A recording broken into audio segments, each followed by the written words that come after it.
Hi there, good morning, good afternoon, and good evening.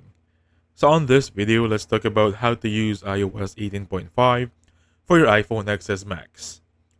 Now, to make sure this is the new update, go to settings, just make sure you have the new update of iOS, go to general right there and look for the one that says software update.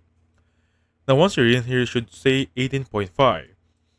If you're still seeing 18.3, please update it to 18.5, and I'm going to show you the new features you need to expect here.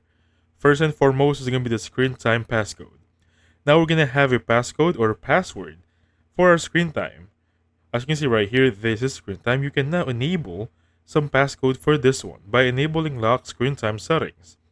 So you'll be notified if anyone tries to access your screen time inside your family, especially your kids. Next up on the Me application, there is a new feature that can now turn off and off for your contact informations.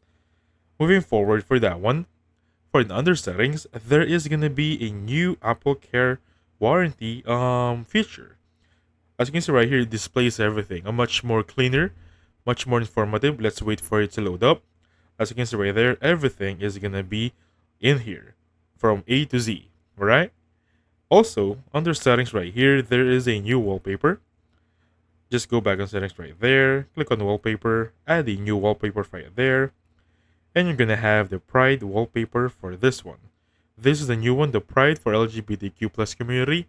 They added it for 18.5 iOS. Pretty awesome, right?